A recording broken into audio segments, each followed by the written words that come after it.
예, 안녕하십니까. 자, 이번 시간에는 기본 이론 31강. 자, 이 31강부터는 이제 어디에 들어가냐면 부동산 거래 신고 등에 관한 법률 들어가도록 하겠습니다. 이 부동산 거래 신고 등에 관한 법률은 부동산 거래 신고제가 들어있고 애국인 부동산 취득 특례 규정이 있고 토지거래 허가제 이렇게 세 가지로 구성이 되어 있습니다. 자, 그래서 이 부동산 거래 신고 등에 관한 법률은 원래 한 5문제 정도가 나오는 게 일반적이었거든요. 근데 33회 시험 문제, 그것은 8문제가 출제가 됐어요. 그래서 3문제가 더 많이 출제된 거죠. 평상시보다.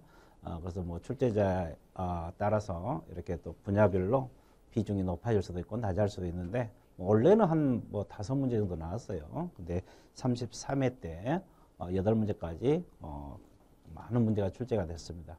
근데 이제 34회 여러분들은 어떨지 모르겠지만 잘 정리하도록 하세요. 자, 이 부동산 거래 신고 등에 관한 법률 원래 5문제 정도 나오는데 33회 때 8문제 나왔다는 거. 자, 그 다음에 하나씩 짚어보도록 할게요. 가장 먼저 1장이 이제 부동산 거래 신고 파트에 들어갑니다.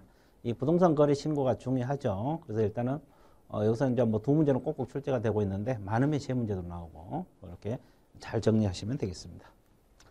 자, 가장 먼저 우리가 이제 부동산 거래 신고 대상하고 의무자 공부할 건데, 자, 신고 대상 볼게요. 거래 당사자, 이 매도인하고 매수인이 됩니다. 다음 어느 하나에 해당하는 부동산 또는 부동산을 취득할 수 있는 권리가 있죠. 자, 이 부동산이란 말은 토지 건축물을 말하고 부동산을 취득할 수 있는 권리 있잖아요. 이건 입주권하고 분양권을 말합니다. 자, 그래서 매매 계약. 자, 그래서 이제 계약은 매매 계약만 신고 대상이 됩니다. 매매 대상 부동산 소재지 관할 시장 구수 구청장. 자, 부동산 소재지 관할이라고 했어요. 부동산 소재지 관할 시장 구수 구청장을 뭐라고 표현하냐? 신고 관청이라고 표현합니다. 우리가 이제 공인중개사법에서는 등록관청이라고 많이 배웠어요. 근데 등록관청은 중개사무소가 있는 시장구수 구청장이 되는 거고 신고관청은 부동산 소재지 관할 시장군수 구청장이 되는 겁니다. 자, 그래서 어느 쪽 시장군수 구청장에 따라서 달라지는데 부동산 거래 신고는 신고관청에다가 신고한다는 거 알고 있어야 돼요. 등록관청이 아니라 신고관청. 부동산 소재지 관할 시장군수 구청장에게 신고를 한다는 거. 자, 그러면 어떤 부동산을 신고하느냐? 자, 어떤 걸 신고하느냐? 신고 대상. 부동산의 매매 계약입니다. 그래서 여기서 부동산이라는 것은 토지 건축물을 말합니다. 토지 건축물에 대한 매매 계약을 신고하도록 되어 있습니다. 토지 건축물. 그리고 토지 건축물에 대한 지분 거래도 신고를 하게 됐어요. 토지 건축물 지분 매매를 할 수도 있잖아요. 이것도 신고를 하게 되어 있습니다. 그리고 부동산 공급 계약.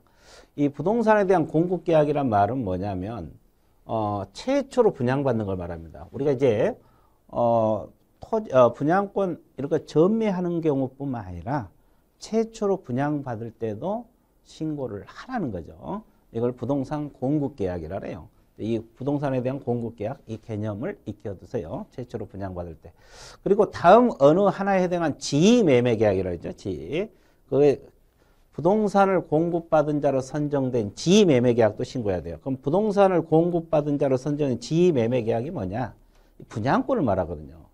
분양권은 애워놨는데 부동산을 공급받은 자로 선정된 이게 개념을 또 몰라버리면 안 되거든요. 이게 분양권을 말하거든요. 그래서 부동산을 공급받은 자로 선정된 즉 분양권 매매 계약도 신고하라. 그러면 어떤 분양권을 신고했나? 토지 분양권이든 상가 분양권이든 주택 분양권이든 다 신고를 해야 됩니다.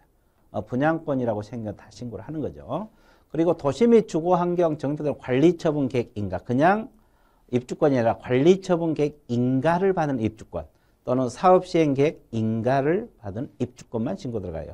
입주자로 선정된 그랬죠? 이걸 입주권이라 해요. 그래서 이것이 신고 대상이 되는 겁니다. 이 신고 대상이 중요합니다. 잘 알아두셔야 되는데 다시 한번 정리해 드릴게요. 자, 토지 건축물 매매계약 신고가 들어갑니다. 부동산에 대한 공급계약 이걸 토지 건축물 최초 분양받을 때 신고 들어가고 그 다음에 부동산을 공급받은 자로 선정된 즉 분양권 매매 계약도 신고를 하고 또 관리처분 계획 인가, 사업시행계획 인가를 받은 입주권도 신고 들어갑니다. 자, 그래서 이 신고 대상이 되는 거 안 되는 거 잘 정리를 하셔야 될 것이다. 자, 또 넘어갈게요. 자, 신고 의무자가 나와 있어요. 직거래 할 때. 우리가 이 개공 중개로 거래가 이루어질 수도 있고, 그 다음에 개업공인 중개사 없이 매도인하고 매수인, 즉 거래 당사자 간에 직거래 할 수도 있잖아요.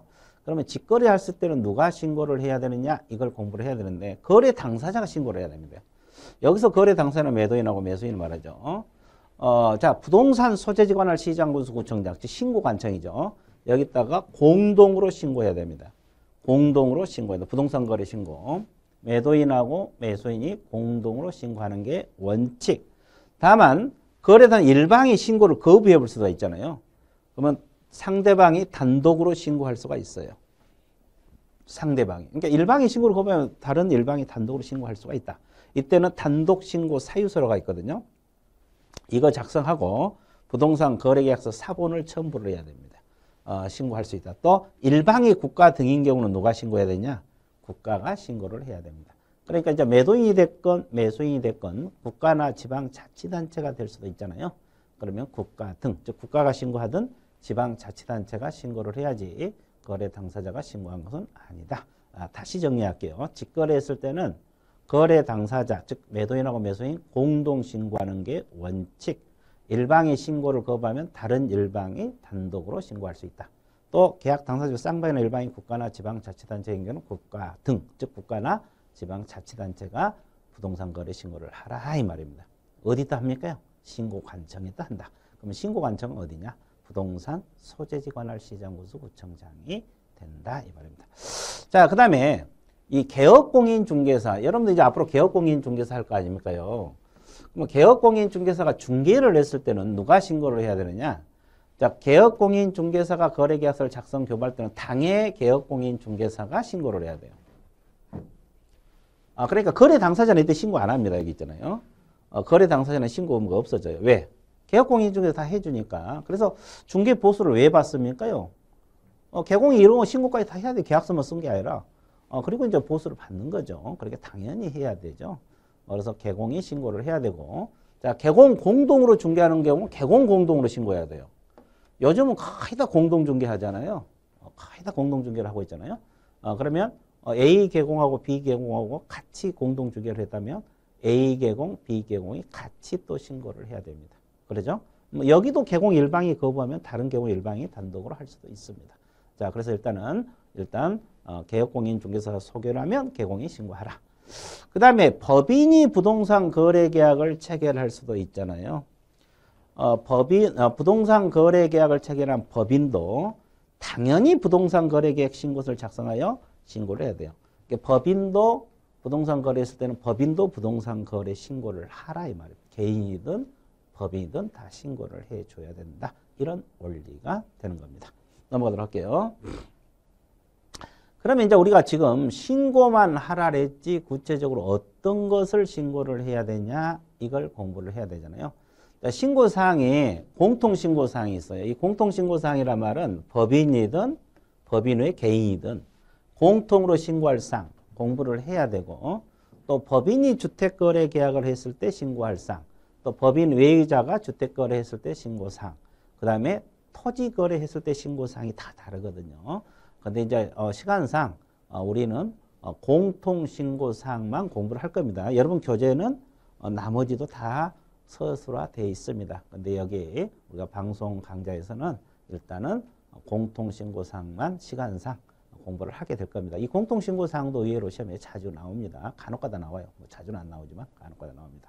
그러면 뭘 신고해야 되냐? 거래 당사 인적사항 신고해야 돼요. 거래 당사자가 아까 놀랐어요. 매도인하고 매수인이죠.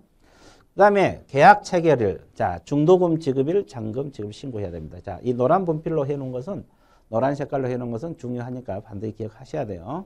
자, 계약 체결일, 중도금, 잔금 지급일도 신고사항에 들어갑니다. 그리고 거래 대상 부동산 등이죠. 부동산 등의 소지지, 지번, 지목, 면적 신고 들어갑니다. 그리고 이제 거래 대상 부동산의 종류 들어가요. 뭐 토지냐, 건축물이냐, 이런 거 들어갑니다. 권리는 권리에 대한 종류를 말하겠죠. 자, 그리고 실거래 가격 반드시 신고 들어갑니다. 이 실거래 얼마의 거래가 이루어졌느냐. 5억에 이루어졌냐? 7억에 이루어졌느냐? 자, 실거래 가격. 자, 다른 건 모르더라도 일단 두 가지는 반드시 기억을 하세요. 그래야지 이해하기 편합니다. 공부하는데. 이 실거래 가격, 부동산 거래 신고 들어간다는 거. 그리고 이제 계약의 조건이나 계약이 있을 때는 조건 기한을 신고해야 된다. 여러분들 그 계약할 때 뭐 토지거래 허가구에서 허가를 받을 조건으로 계약을 할 수도 있잖아요. 그래서 조건이나 기한이 있을 때는 조건 또는 기한도 신고 들어갑니다. 물론 있을 때. 이것이 이제 공통신고사항, 직거래했을 때 공통신고사항입니다. 가나, 다라, 마바, 파까지. 근데 이제 개공 소개로 하면은 신고사항이 하나 더 추가가 되는 거죠. 가나, 다라, 마, 파 플러스 알파가 되는 거죠.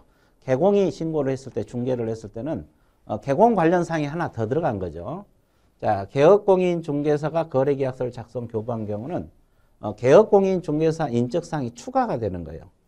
아까 거기 파까지에다 추가가 더 되는 겁니다. 개공 인적사항 들어가고 그 다음에 개업공인 중개사가 중개사법 구조에 따라 개설 등등 중개사무소 상호 개업공인 상호랄지 뭐 전화번호랄지 소재지가 추가로 더 신고사항으로 추가가 되는 겁니다. 추가. 그러니까 직거래했을 때는 가나, 다라, 마, 파까지 공통신고고 개업공인 중개사 중개하면 거기에다가 개공 관련 사항이 더 추가가 돼서 사까지 신고사항에 들어갑니다. 자, 공통신고사항이 아닌 것을 골라라. 이렇게 또 시험 문제가 출제가 될 수도 있거든요. 그러니까 이거 반드시 기억을 해주세요. 근데 이 공통신고사항에 공법상 이용제한 거래 규제는 없었죠. 그래서 공법상 이용제한 거래 규제는 X입니다. 공통신고사항에 들어가지 않는다. 그래서 부동산 거래 신고할 때 뭘 반드시 신고를 해야 되느냐. 자, 공통신고사항 법인이든 법인 외의자가 공통으로 신고했을 때 신고사항을 정리를 해봤습니다. 자, 처음에 한번 봐서 머릿속에 기억하기는 어렵겠지만 자꾸 반복해서 읽어두시면 됩니다. 다른 건 잘 모르더라도 아까 노란 색깔로 된 거 실거래 가격하고 계약체계를 중도금지급을 잔금지급에 이런 거에 신고사항에 들어간다. 머릿속에 기억을 해주시면 좋습니다.